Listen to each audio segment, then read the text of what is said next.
Assalamualaikum warahmatullahi wabarakatuh. Sebelum kita memulai pembelajaran pada video ini, izinkan saya memperkenalkan diri terlebih dahulu. Perkenalkan, nama saya Subhan Maulana. Saya guru dari SMK Mutadin, mengajar desain media interaktif. Jadi di sesi video kali ini menerangkan materi mengenai teknik mengolah data produk multimedia interaktif. Nah, ini adalah bab yang ada pada pelajaran desain media interaktif. Nah, yang dipelajari pada bab ini itu apa saja? Nah, untuk yang dipelajari pada bab ini, kita mempelajari tentang teknik pemrograman pada multimedia interaktif. Lalu yang kedua, pengolahan dan mekanisme multimedia interaktif menggunakan kode pemrograman. Lalu yang ketiga adalah publikasi multimedia interaktif. Nah, sebelum ke materi selanjutnya, saya akan menjelaskan mengenai apa itu ActionScript. Nah, untuk pengertian dari ActionScript sendiri ini merupakan bahasa pemrograman yang digunakan oleh para animator dalam menciptakan sebuah animasi dalam tools yang digunakan, yaitu adalah Flash. Nah, Flash itu adalah tools. Flash itu adalah software yang dibuat untuk membuat suatu animasi. Nah, Flash itu bisa memakai pemrograman. Jadi pemrograman yang dipakai oleh Flash ini, contohnya, misal kita pengen bikin karakternya itu jalan sendiri. Nah, itu kita harus pakai bahasa pemrograman untuk men-set itu karakter itu bisa jalan sendiri tanpa kita gerakin. Atau kita mau ngegerakin sendiri. Nah, ngegerakin sendiri pun kita harus memakai bahasa pemrograman. Jadi bahasa pemrograman ini mempermudah animator untuk membuat suatu animasi. Nah, seperti itu. Jadi sebelum ke materi selanjutnya juga, saya akan menerangkan gimana cara memakai ActionScript di Adobe Flash. Oke, jadi pertama, buka dulu. Kalau saya ini memakai Adobe Animate, kalau Flash saya rasa kurang lebih sama. Jadi pertama ini kita harus memilih yang ActionScript dulu. Nah, biasanya adanya di Advanced, lalu pilih yang ActionScript, lalu Create. Nah, ini untuk width sama height bisa disesuaikan kalau kalian mau bikinnya seberapa besar gitu. Nah, lalu pilih di bagian window. Nah, lalu pilih yang bagian action. Nah, di sini kalian bisa bebas untuk melakukan pemrograman apa aja yang kalian mau. Misal, saya pengen bikin nilai dengan hasilnya itu 10.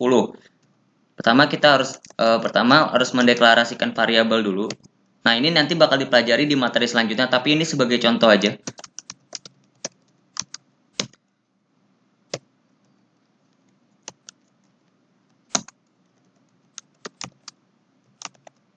Nah, ini hasilnya itu akan menjadi 10. Nah, kita mau lihat hasilnya di mana? Pertamanya kita harus Ctrl Enter dulu. Ctrl Enter. Nah, ini bakal ada exporting as web movie, dan itu pun bakal nge-compile atau mengeksekusi program yang kita buat. Nah, hasilnya bisa dilihat di sini. Nah, ini adalah pemrogramannya, dan hasilnya pun ini. Hasilnya 10. Nah, begitu cara untuk menggunakan ActionScript. Jadi untuk selanjutnya materi selanjutnya itu akan banyak mempelajari yang nanti bakal contohnya diterangkan di ActionScript ini. Di window action di Animate. Oke, selanjutnya ini adalah teknik pemrograman coding pada multimedia interaktif. Nah, apa itu pemrograman atau coding? Pemrograman atau coding adalah suatu kegiatan menulis kumpulan urutan perintah ke komputer untuk mengerjakan sesuatu, di mana instruktur tersebut menggunakan bahasa yang dimengerti oleh komputer atau dikenal dengan bahasa pemrograman. Jadi bahasa pemrograman ini adalah bahasa yang bisa dikenal hanya komputer aja yang tahu.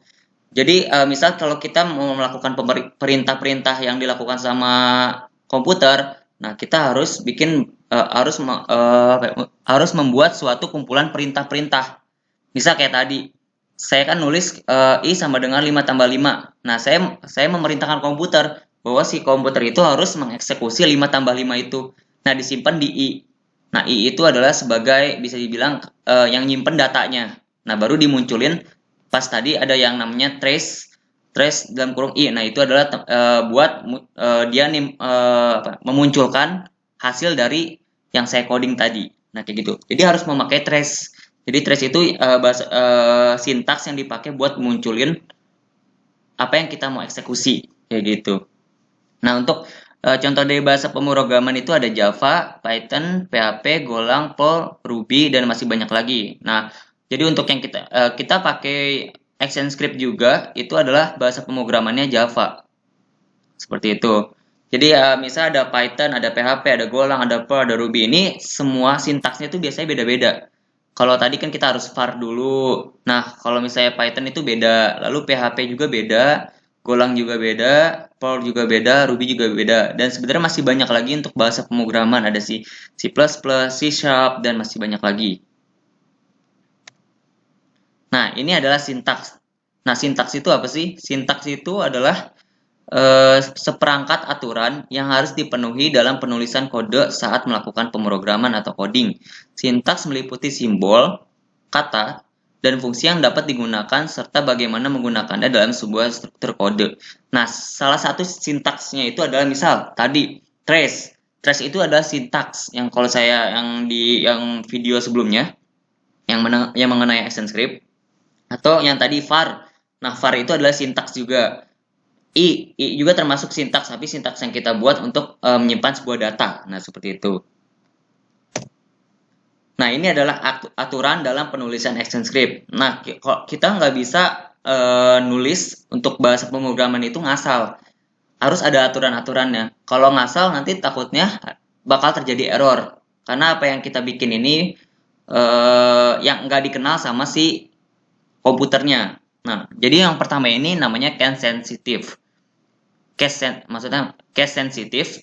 Penulisan dalam ActionScript menggunakan format sensitive case, sehingga setiap kode harus ditulis tepat sebagaimana semestinya. Satu perbedaan karakter akan menghasilkan perbedaan. Contoh.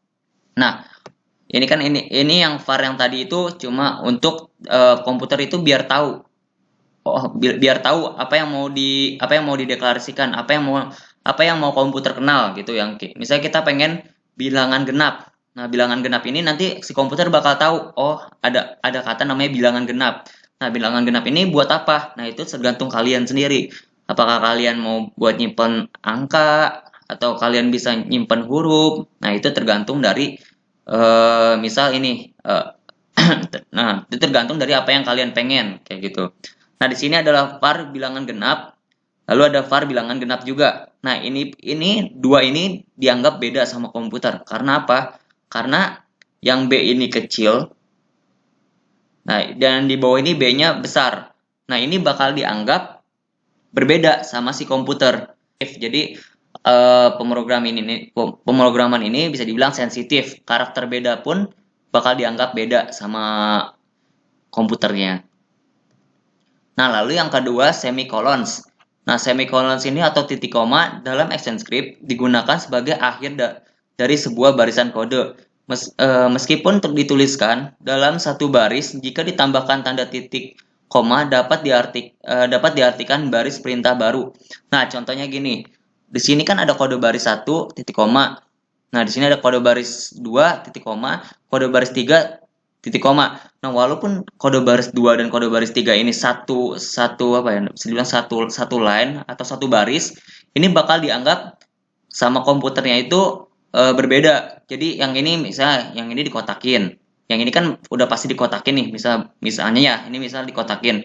Baris 1 kotak, baris 2 kotak. Nah, baris 3 pun bakal dikotakin karena dia ada penanda ini, semicolons, yang bakal dianggap sebuah barisan yang baru lah, kayak gitu, untuk deklarasi yang baru. Jadi nih, misal yang tadi, nah kalau tadi kan saya yang masalah case sensitif, misal saya bikin var i-nya besar, kalau tadi kan i-nya kecil. Nah, saya bikin besar, terus saya pengen i besarnya itu nilainya jadi 10 tambah 10 deh. Nah, kita coba lihat hasilnya bakal apa. Nah, hasilnya tetap bakal 10.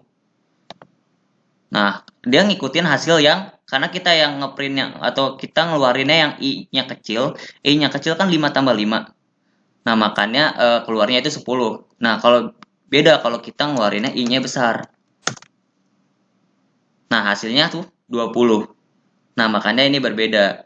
Nah, misal yang tadi yang semikolon, saya mau naruh ini di sini. Nggak masalah, asal kalian punya si semikolon sini, titik koma. Nah, hasilnya pun nggak akan error. Di sini outputnya bakal muncul. Kalau error itu biasanya outputnya nggak akan muncul, atau nanti bakal dikasih tahu errornya di mana. Kayak gitu. Nah, lalu ada parenthesis. Nah, parenthesis ini atau tanda kurung digunakan untuk mengubah urutan dalam sebuah operasi atau fungsi. Operasi yang diberikan tanda kurung akan dijalankan terlebih dahulu. Nah, ini contohnya. Contoh untuk penjumlahan dan perkalian lah untuk hitung-hitungan. Nah, ini trace ini ingat, trace ini adalah buat memunculkan di output. Nah, trace ini guna trace ini adalah biar muncul di sini. Biar muncul di outputnya. Jadi tanpa ada trace ini nggak bakal muncul. Dia cuma mengeksekusi udah. Karena udah nggak akan muncul karena dia nggak ada yang mau dimunculin. Ibaratnya ini adalah pemanggil buat munculin sebuah data lah. Seperti itu.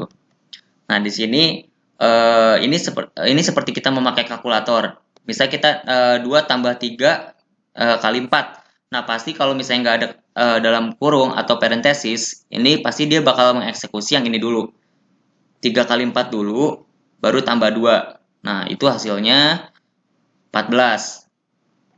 Sedangkan kalau misalnya ini, kalau kita pakai parenthesis, nah untuk parenthesis ini kita yang dieksekusi itu adalah yang di dalam kurung dulu.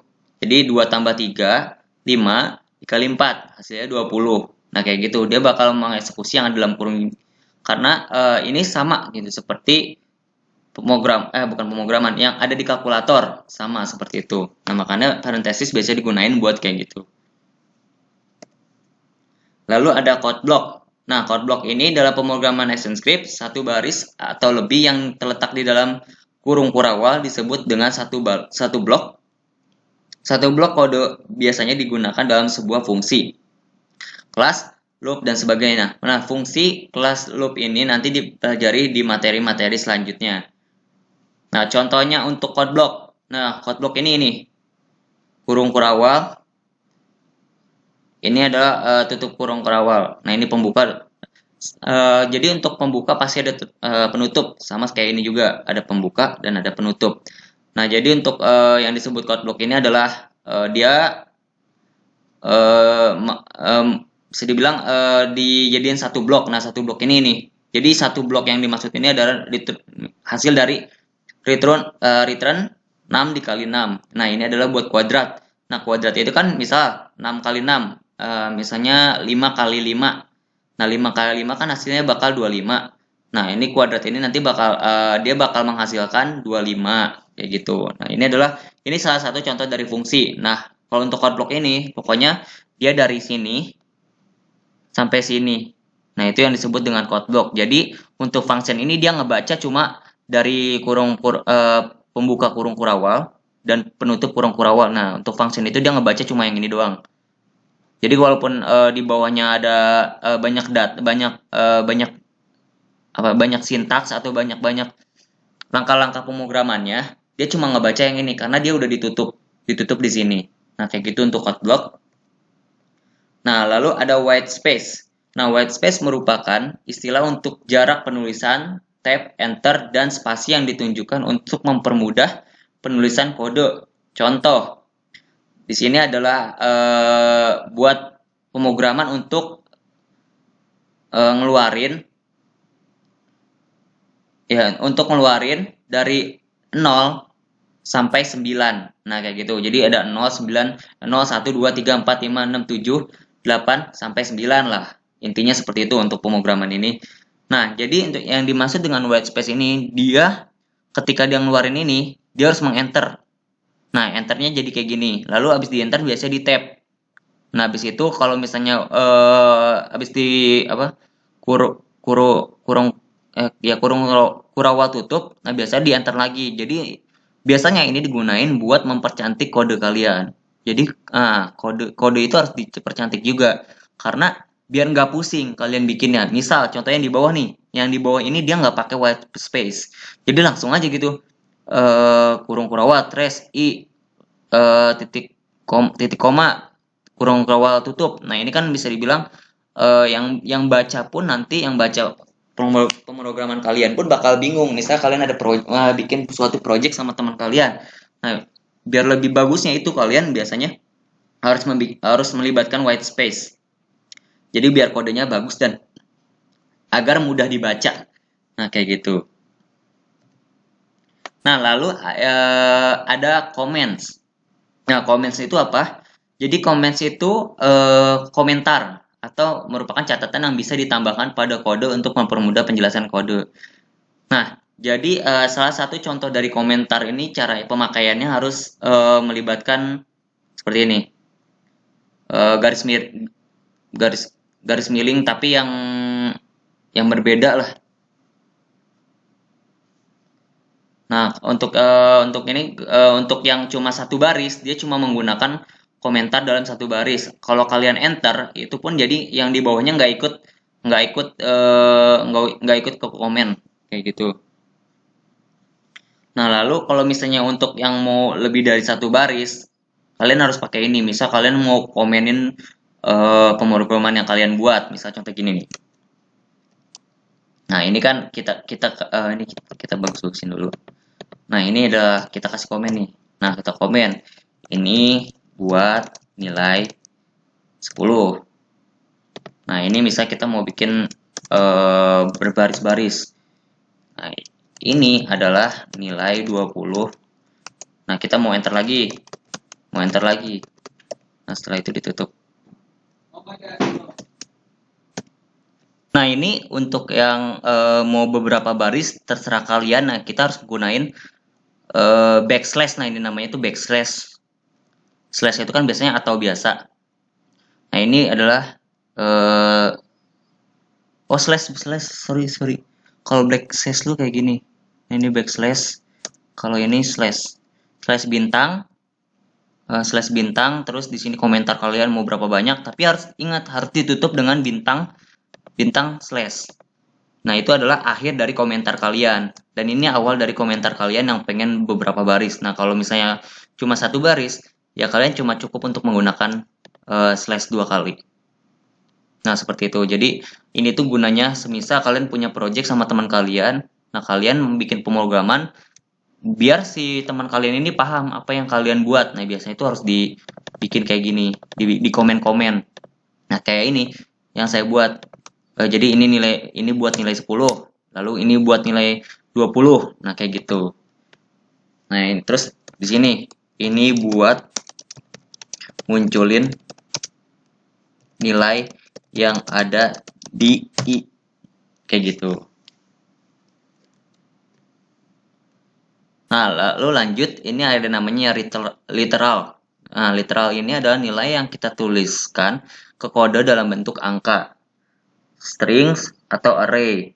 Jadi contohnya itu adalah, misal kita di sini ada contohnya 1. 1 ini buat angka biasa, dan 83200 ini buat angka biasa. Nah, kata-kata ini adalah karakter, atau kalau di pemrograman itu namanya string. Lalu di sini ada yang ada nilai 4, habis itu 5, habis itu 6. Nah, itu bukan 4,5,6, bukan.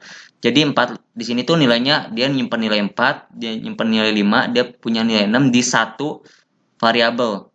Di var itu bisa nyimpen namanya array. Nah, ini namanya array. Jadi untuk salah satu contohnya tuh, nah ini contohnya nih, misal ketika kita mau munculin kata-kata, nah itu kita kan menggunakan string. Jadi string itu harus pakai petik 2. Nah, petik 2 ini digunain buat yang string. Kecuali kalau misalnya kalian menggunakan angka-angka doang, atau angka itu disebutnya integer. Nah, kalau integer atau angka doang, kita nggak usah pakai titik 2. Nah, titik 2 ini nggak usah. Nah, itu untuk literal. Lalu ya untuk ini ada keyword and reserved word. Jadi ini adalah kata-kata khusus atau kata kunci yang telah dipakai oleh kode sehingga tidak bisa digunakan atau sebagai identifier. Jadi, semisal kita pengen oke, ini saya jelasin dulu. Ini yang pertama, ini lexical keyword merupakan kata-kata yang sudah digunakan dalam rangkaian kode. Misalnya as, if, return, break, super, makes. Lalu syntactic keyword merupakan kata-kata yang dapat digunakan sebagai identifier. Misal each, include, override, get, dynamic, static.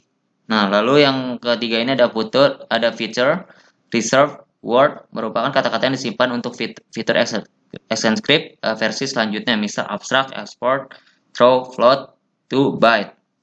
Nah, jadi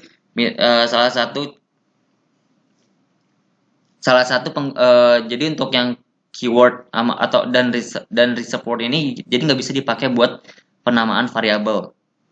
Misal, nah tadi kan ini nih, misalnya kita buat namain variabel i, nah itu namanya i. Sedangkan kita mau pakai namanya var s. Nah di sini kalau kalian amati, bentar ya. Nah kalau kalian amati, i ini sama s ini beda gambarnya, warna fontnya.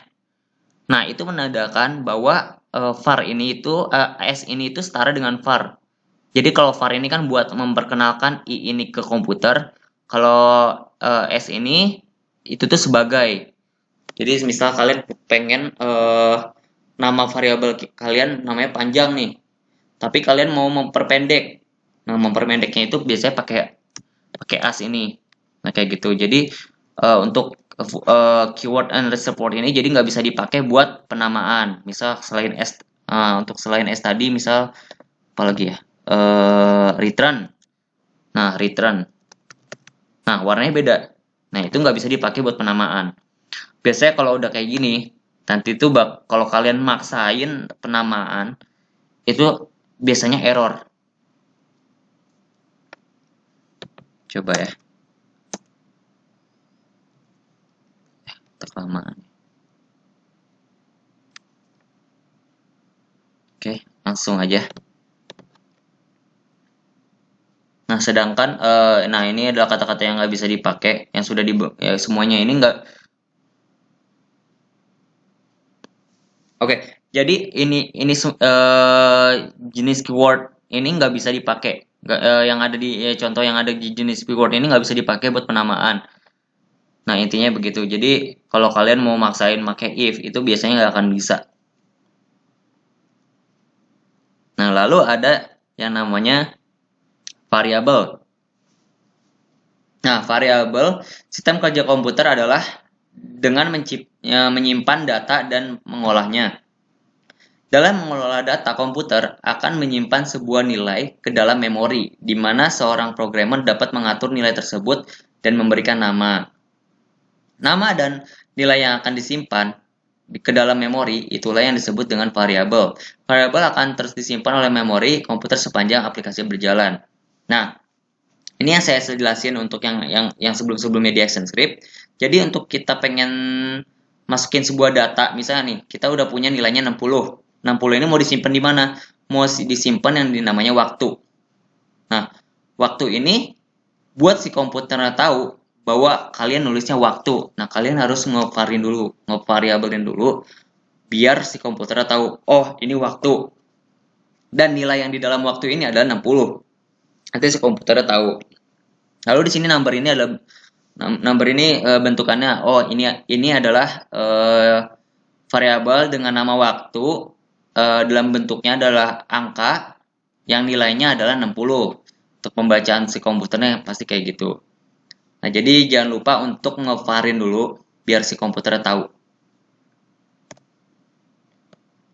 Nah ini aturan dalam menulis nama dan nilai variabel. Yang pertama, tidak boleh menggunakan keyword atau reserved word. Nah, ini yang tadi saya jelaskan. Jadi nggak bisa pakai as, if, return, case, dan masih banyak lagi yang materi sebelumnya. Lalu harus dimulai dengan huruf underscore atau tanda dolar. Jadi underscore ini nah di bawahnya bakal dijelasin.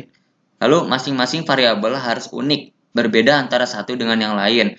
Jadi misalnya eh, kalian bikin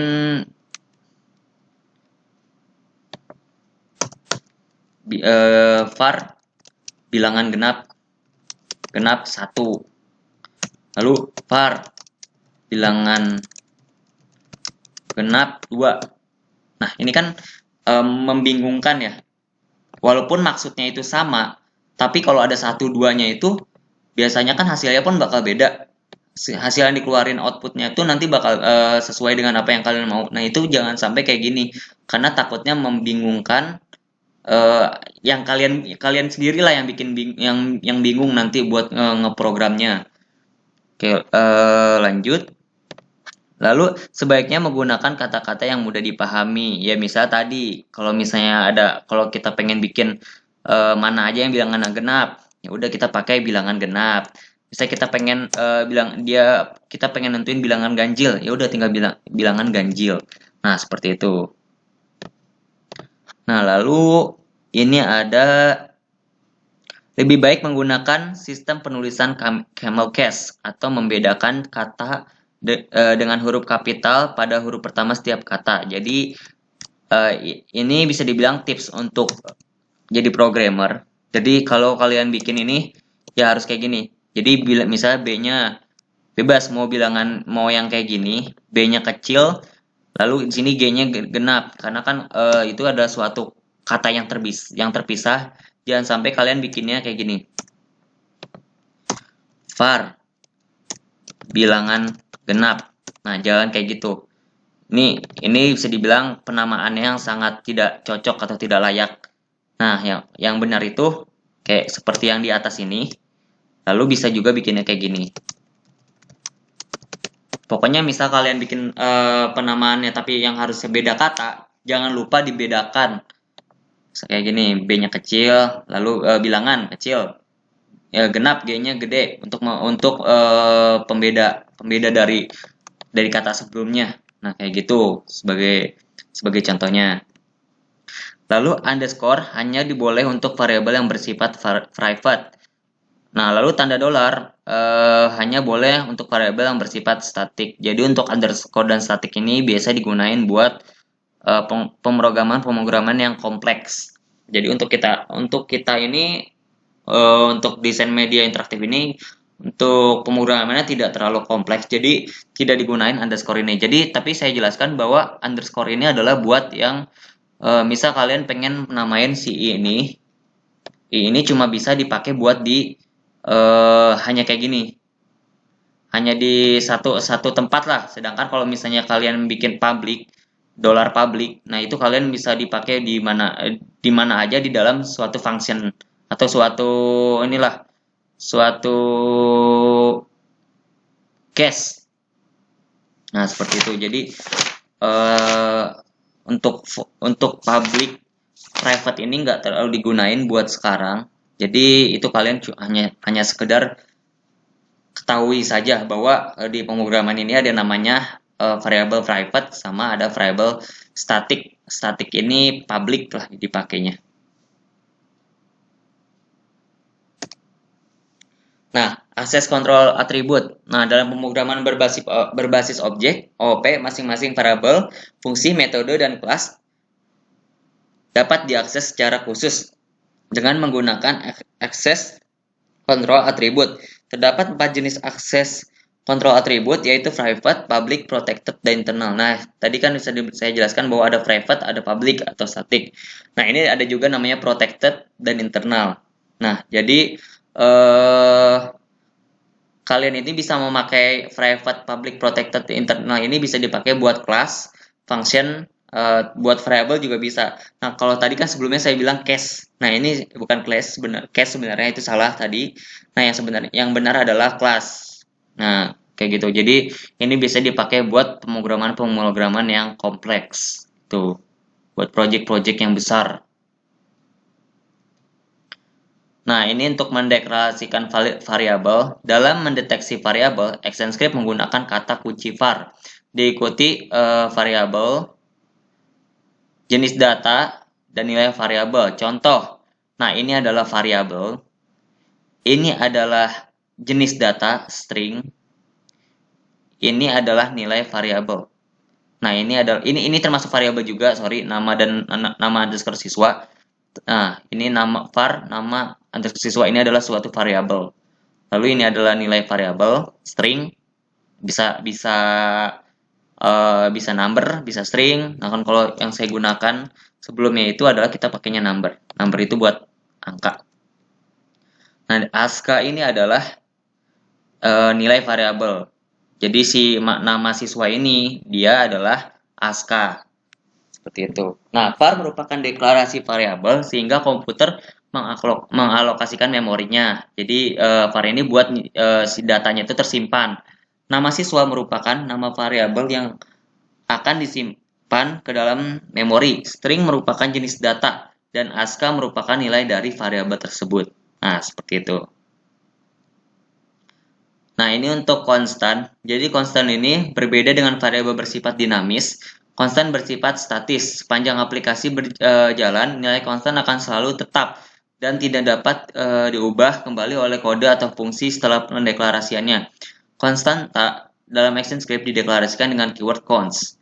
Jadi kalau semisal kita pengen ngeset nilai gravitasi, jadi untuk nilai gravitasi ini kan nggak bakal dirubah-rubah. Jadi nilai gravitasinya itu kita set 0,98. Jadi kalau semisal kita make, coba ya.